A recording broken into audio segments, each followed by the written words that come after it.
our children. I think Kenyans parents should create time for their children.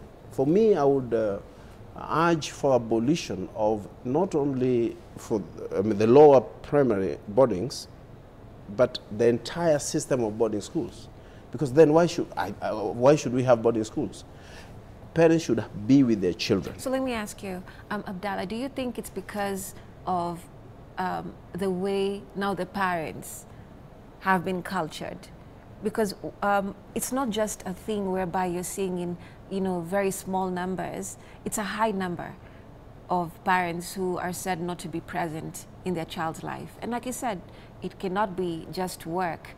There are other life stresses, social, economic. Why do you think we have a generation of parents that look the way they do? I have a neighbor who's with a baby girl of about, I think, 11 or 12. And this gentleman, it's only one child. And the gentleman was saying, my wife thinks that we should take her to the boarding school. I said, why should you? I was extremely unhappy with that, and asked the father, why? Your wife is a housewife. She doesn't go to work. You go to work. You have one child. Why should this child go to a boarding school? He had no reason. He had no explanation. Why? Because the thing is that parents believe that children in boarding schools have better chances to have better grades because they study for long hours. They have more time to study than in day schools. So to what extent do you think that can be true or is not true? It could be true because teachers stay in school and children stay in school and they have more time to go and read and do their work and supervision and the like. It could be true, yes. Children in boarding schools tend to do better because, again, they don't have to move.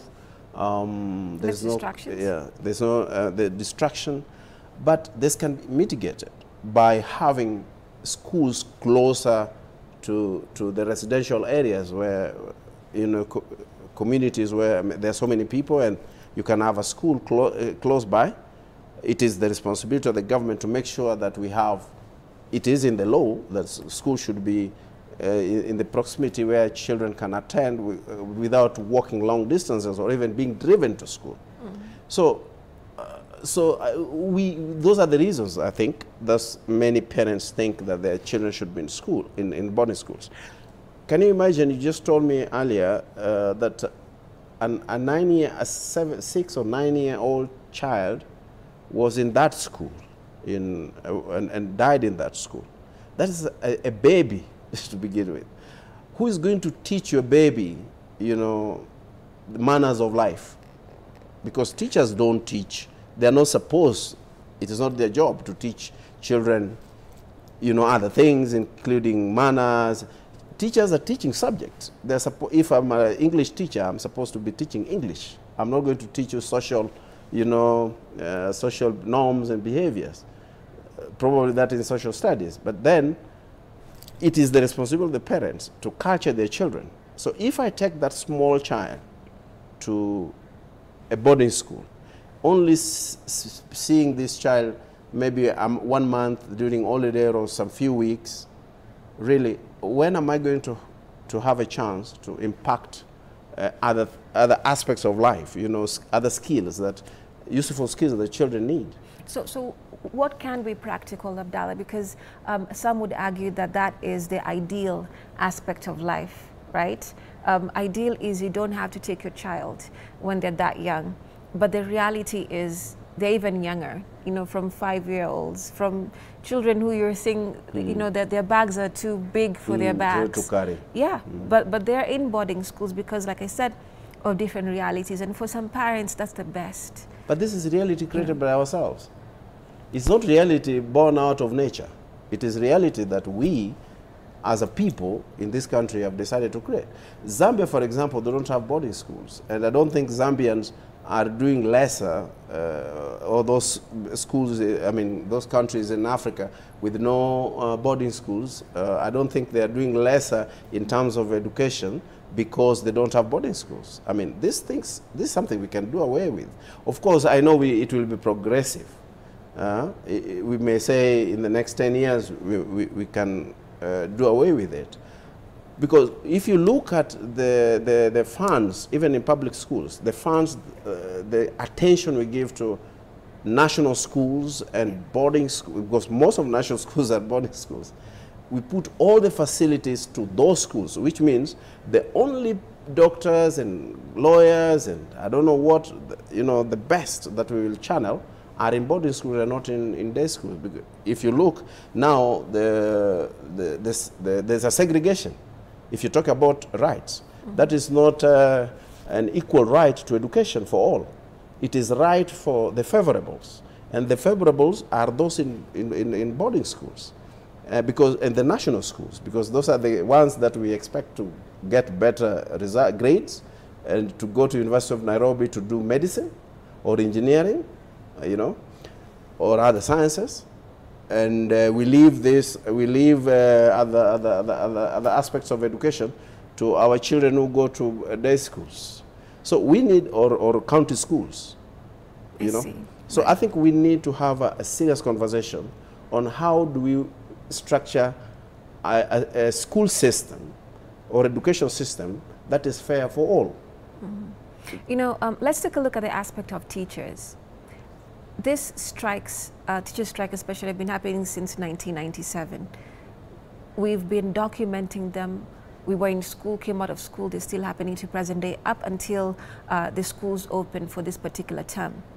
And you've had KNUT giving their statements, you've had also Coupet giving their statements on the same, and sometimes they're unified, sometimes they're not, right? But that's not the point. The point is the consistent aspect of strikes that seem not to have a bearing or an ending in sight.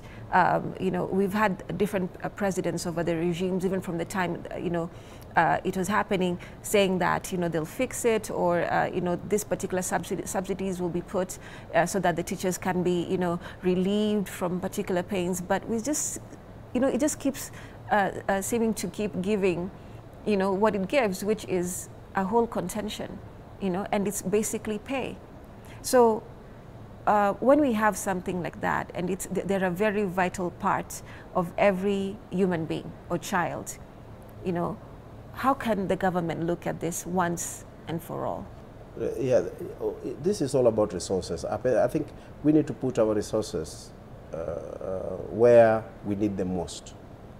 And for a country, we need to say, for example, is our concern health?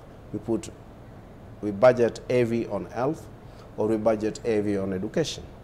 In this country, I don't know what our priorities are. Maybe in military and fighting corruption, maybe. Because if we were, we can pay teachers. Kenya is a country that should not be struggling on how to pay its workforce, because we have the money. If we only stop corruption, put our money where it should be, teachers will be paid. All the workers, whether they're lecturers, everybody will be paid. But the government must prioritize. We need to budget for this, the number of teachers that we have. We can project and say, due to population growth, we foresee that in the next 10 years, we'll have more children than we have now. Then there will be need for more teachers. So we can budget. By the time 10 years arrives, then we have money, we have budgeted for it. But you see, Kenya is a country where I think some things are ad hoc. We don't have specific timelines. So teachers are taking advantage of the situation and saying, we're going, the NDA is coming, exams are coming, so we're going to strike. This is when the parents and the government expect results and expect exams to be done. So we take advantage of this and we strike. I think that's not the best way to do it. Not for the teachers, but for the government to wait until teachers can take advantage of that moment.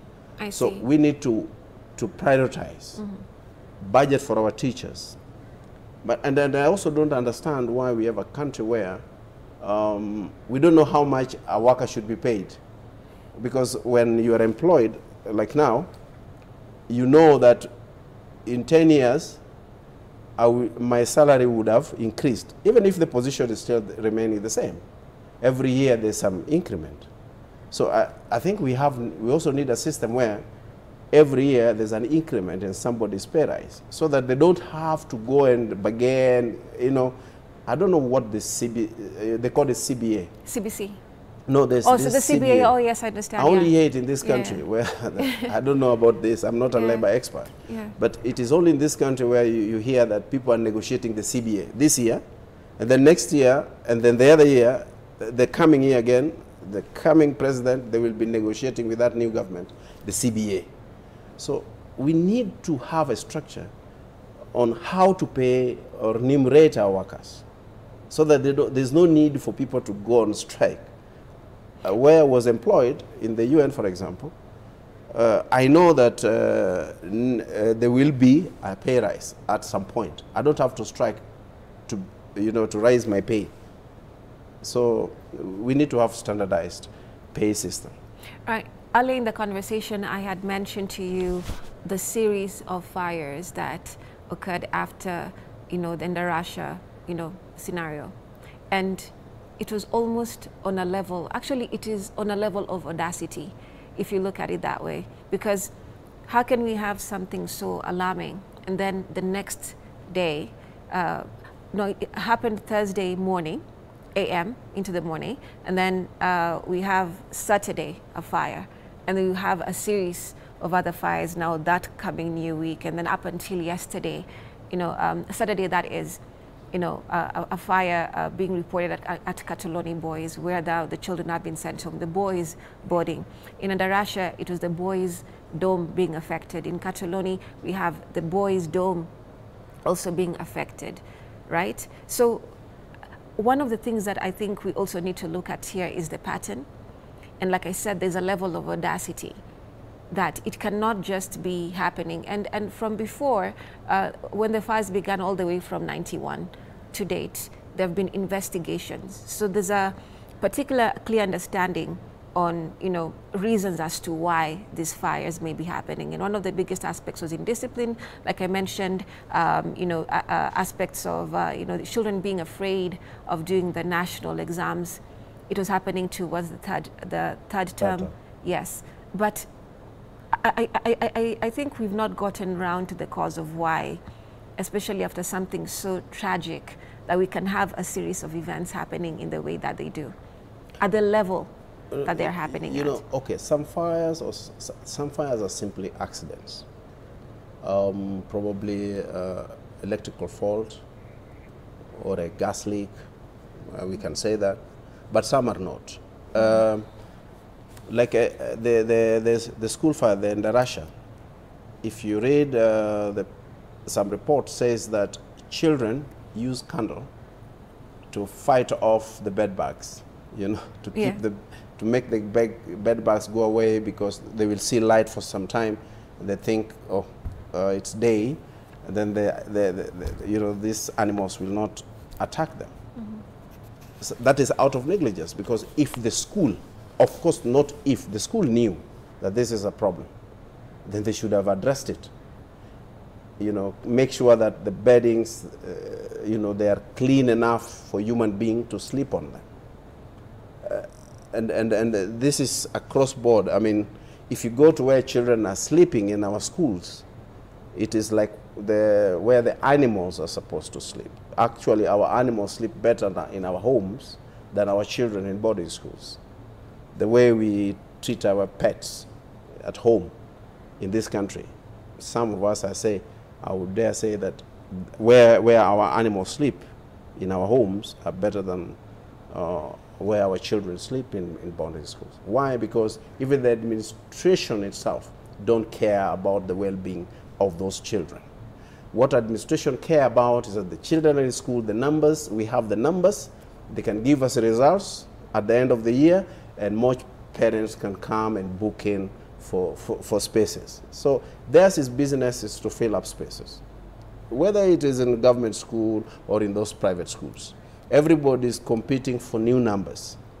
If you talk to the principals, they will tell you that most often they want to get better results so that more children can be sent to our schools. They don't care about whether they have the facilities.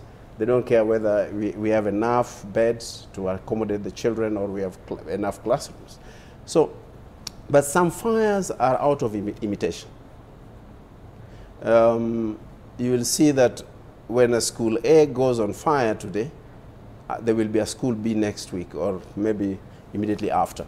This is now children taking laws into their own hands.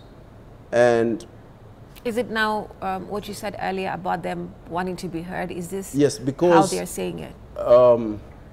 Because nobody hears our children. The children grievances sometimes are very, very, very small, easy grievances that can be handled. I remember when I was in school, we came to Nairobi, here at the University of Nairobi, to do music festival. And because my school, it was a boys' school, and we were wearing, shorts, and girls were laughing at us with our shorts. So when we went back to school, what we did, we closed the doors, putting, jamming those keys, so that you could not enter into a classroom. And we kind of created a commotion. No, we didn't fight anybody, we didn't quarrel, but then people could not enter classes. And then the administration realized there's something wrong going on, and they asked what is the problem. And we said, we want trousers, we don't want to wear shorts anymore. And they listened, and they gave us letters to take to my parents to give us trousers. Yeah? So we can listen to the children. It's as basic as just having a need for a trouser, not a short. So a teacher should not make it difficult for this child or for a group of children to come to you and tell you, sir, our problem is we don't want to wear shorts, we want to wear trousers. They don't have to ban a school for you to listen. But this is happening because our teachers are so strict with children that they don't give them a room to say something. They don't want, you can hear me out even if you're not going to implement it. I'll be happy that you gave me a chance to say it, and then but you also gave me a reason why you cannot implement what I want. I see. Abdallah, and with that, I want to thank you for coming onto the show and giving us your sentiments on this particular aspects of equal rights, education, and of course, child rights. Thank you so much for being here. Appreciate it. It's a pleasure. Thank you. It's a pleasure. Right, our guest for this morning on Morning Vibe is Abdallah Kasim. He is the Donor and Partnership Relations Specialist and also Civil Rights Activist. Thank you so much for watching the show. We appreciate your feedback, for talking to us right there on WhatsApp, on X and Facebook. See you again tomorrow.